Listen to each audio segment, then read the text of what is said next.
Hello বন্ধুরা, welcome back to my YouTube channel. আরও একটা নতুন ভিডিও নিয়ে চলে আসলাম। তো এই ভিডিওতে আমরা ইন্ডিয়ান সিনেমা বিভিন্ন রকম আপডেটস নিয়ে কথা বলবো, একটা গ্লিমস নিয়ে কথা বলবো, একটা ট্রেলার নিয়ে কথা বলবো। তো চলুন তাহলে ভিডিওটা শুরু করা যাক।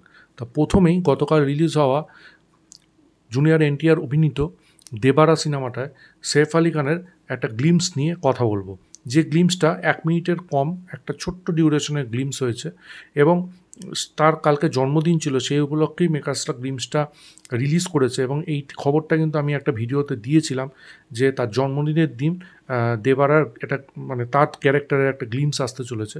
তাই এই সিনেমায় তার ক্যারেক্টারের নাম হচ্ছে ভৈরবা এবং সিনেমাটা কিন্তু 5ই সেপ্টেম্বর সিনেমা হলে মুক্তি পেতে চলেছে। এই লুকটা কিন্তু দারুণ হয়েছে। তার দুটো লুক দেখানো হচ্ছে, একটা বড় চুল এবং একটা ছোট চুল। সিনেমাটা অনেক বড় হবে, এখানে তার দুটো ক্যারেক্টার থাকতে চলেছে, দুটো দিক ক্যারেক্টার থাকতে চলেছে। তো সেটাই এই ট্রেলারে দেখানো হয়েছে এবং এখানে একটা ছোটো অ্যাকশন সিকোয়েন্সে দেখানো হয়েছে, যেখানে তাই কিন্তু দারুণ লাগছে। এবং ওই যে তিনি সেই জঙ্গলের মধ্যে দিয়ে দৌড়চ্ছেন এবং দৌড়ানোর পরে যে চাকুটা নিচ্ছেন, সেই সময় যে মুখের এক্সপ্রেশনটা, সেটা কিন্তু মারাত্মক। এবং আমরা কিন্তু ভুলিনি ওমকারাতে তার যে অভিনয়টা, সেই অভিনয়টার কিছুটা ছাপ কিন্তু আমরা এখানে দেখতে পাচ্ছি এবং সে কিন্তু এখানে ব্যাপক কিছু করতে চলেছেন, সেটা এই গ্লিমসটা থেকে বোঝা যাচ্ছে। এবং আমরা সবাই জানি পার্ট 1-এ কিন্তু সে ভিলেন এবং পার্ট 2-তে ভিলেন হচ্ছে ববি দেওয়াল। তো আমার কিন্তু গ্লিমসের তার লুকটা এবং তার যে অ্যাক্টিংটা তাকে দারুণ লেগেছে, হেভি লাগছে তাকে। তো দেখা যাক এই রিলেটেড আরও কি আপডেট কোনো ট্রেলার আসে কি না, আসলে অবশ্যই আপনাদের সঙ্গে শেয়ার করব। এবার আসি ট্রেলারটা নিয়ে। কাঙ্গনা রানাওয়াতের বহুল প্রতীক্ষিত একটা সিনেমা এমার্জেন্সি, সেই সিনেমাটার ট্রেলার রিলিজ হয়েছে দুদিন আগে। তো আমার সেই নিয়ে কথা বলা হয়নি, সেই ট্রেলারটা আমার কেমন লাগলো সেটাই আপনাদের সঙ্গে শেয়ার করব। ইন্দিরা গান্ধীর সময় যে ইমার্জেন্সিটা হয়েছিল সারা দেশব্যাপী, সেটা নিয়ে কিন্তু গল্পটা হচ্ছে এবং বোঝাই যাচ্ছে যে কাঙ্গনা রানাওয়াত ইন্দিরা গান্ধীর চরিত্রে অভিনয় করছেন। তো দেখুন, তিনি এই সিনেমার ডাইরেক্টর এবং তিনি সিনেমার প্রডিউসারই। সো তিনি কিন্তু এইটাকে দারুণভাবে তৈরি করার চেষ্টা করেছেন, সেটা কিন্তু লুক অ্যান্ড ফিল্ম থেকে বোঝা যাচ্ছে। এবং তিনি ইন্দিরা গান্ধীর ক্যারেক্টারে কিন্তু বেশ মানানসই আমার চোখে লেগেছে। তিনি তো দারুণ একজন অভিনেত্রী এবং প্রতিবাদী চরিত্র, কিন্তু দুর্ভাগ্যবশত তার বেশ কিছু ফিল্ম কিন্তু পরপর ফ্লপ হচ্ছে। তো জানি না এটা কীরকম হবে। তো এখানে কিন্তু বেশ কিছু জিনিস আমার খুব দৃষ্টি আকর্ষণ করেছে। সেটা হচ্ছে প্রথমেই তার অভিনয়টা, তার যে চরিত্রটা, সেটা আমার বেশ ইন্টারেস্টিং লেগেছে। অটল বিহারী বাজপেয়ীর চরিত্রে শ্রেয়াস তালপারের যে ইয়েটা, সেটা কিন্তু আমার ব্যাপক লেগেছে। সে কিন্তু আশা করি ফাটিয়ে দেবে। সাম মানিক শাহের চরিত্রে যিনি অভিনয় করছেন, সেও কিন্তু দারুণ, নামটা আমার ঠিক মনে পড়ছে না, সে কিন্তু দারুণ অভিনেতা একজন, তাকেও খুব ভালো মানাবে। আর সঞ্জয় গান্ধীর চরিত্রে তো ওভারঅল, আর ওইখানে তো অবশ্যই নানা ইয়েও রয়েছেন, এখানে অনুপঙ্কেরও রয়েছেন। তো ওভারঅল মিলিয়ে ট্রেলারটা কিন্তু বেশ আমার দারুণ লেগেছে। তো দেখা যাক সিনেমা হলে এর রিসেপশন হয়। এবার 15ই আগস্ট রিলিজ হওয়া 3টে সিনেমার বক্স অফিস কালেকশন নিয়ে আলোচনা করব। তো দেখুন, খেল খেল মে, বেদা এবং স্ত্রী 2, খেল খেল মে এবং বেদাকে অনেক পিছনে ফেলে কিন্তু স্ত্রী 2 দারুণ বিজনেস করছে। স্ত্রী 2 কিন্তু বিশাল রেকর্ড করছে, সেটা পরিষ্কার হয়ে যাচ্ছে। স্ত্রী 2 আজকে মানে ডে 1-এর কত, থার্সডেতে কত কালেকশন হয়েছে সেটা আপনাদের সঙ্গে শেয়ার করব। 55.40 কোটি টাকা থার্সডেতে কালেকশন হচ্ছে উইদাউট প্রিভিউ শো, যেটা আগের দিন paid preview show production house থেকে রিলিজ করেছিল 9:30টার শোগুলো, সেটা বাদ দিয়ে সেটা ধরে কিন্তু 60,000 প্লাস, মোটামুটি 9 কোটির ওপর ইনকাম করেছে সে পেড প্রিভিউতে, সেটা ধরলে 60,000 প্লাস। কিন্তু প্রডিউসার ফিগার কিন্তু আজকে রিলিজ করেছে, সেই প্রডিউসার ফিগার কিন্তু চোখে দেখার মতো এবং তারা বলেই দিয়েছে এটা একটা ইতিহাস তৈরি করেছে। সেটা হচ্ছে 76.5 কোটি টাকা, যেটা হিউজ, মানে এটা কেউ বিশ্বাসই করতে পারবে না। একদিনে 76.5 কোটি টাকা কিন্তু ইন্ডিয়া থেকে ইনকাম করেছে স্ত্রী 2, যেটা মারাত্মক। জাবানকে পেছনে ফেলে গেছে। জাবানের ইনকাম ছিল 65.50 কোটি টাকা, পাঠান ছিল 55 কোটি টাকা, অ্যানিমাল ছিল 54.75 কোটি টাকা, কেজিএফ চ্যাপ্টার 2 হিন্দিতে 53.95 কোটি টাকা ছিল, ওয়ার 51.60 কোটি টাকা ছিল। এই সিনেমাগুলোকে পিছিয়ে কিন্তু স্ত্রী 2 ব্যাপকভাবে ডমিনেট করেছে ডে 1-এ। তো একটা রেকর্ড সৃষ্টি করেছে। তো সেটা স্বাভাবিক ছিল, আমি বলেইছিলাম 60 কোটি প্লাস প্রথম দিনেই করবে, সেই অ্যাডভান্স বুকিংয়ে সেটা বোঝাও যাচ্ছিল।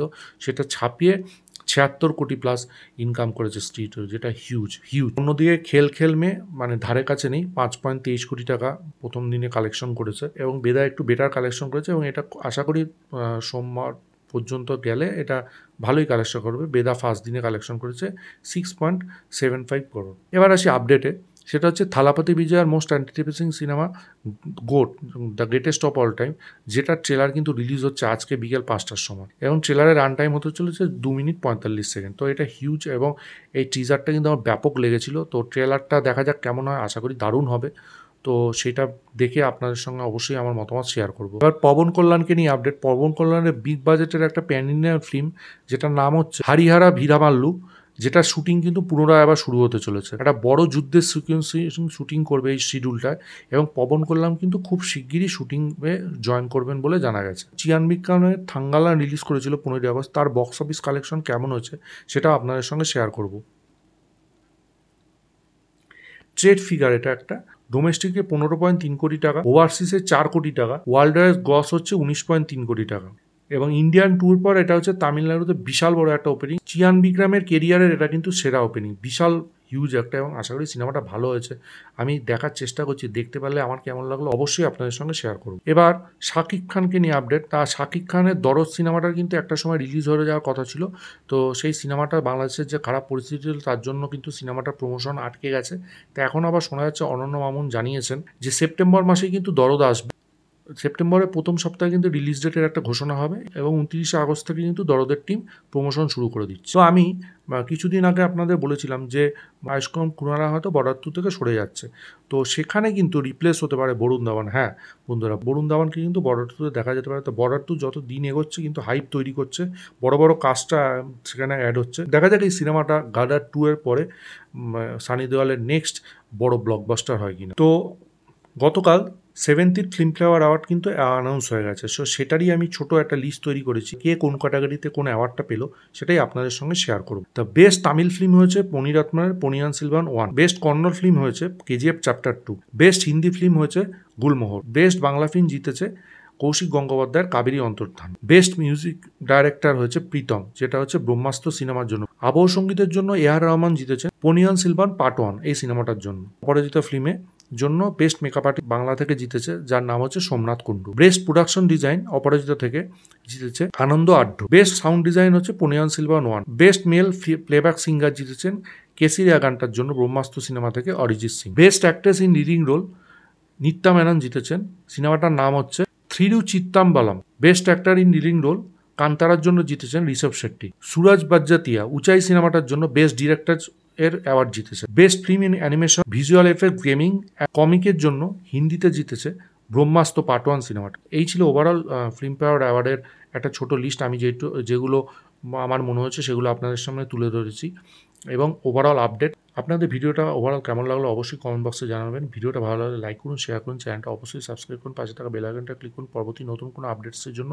ততক্ষণের জন্য গুড বাই বন্ধুরা।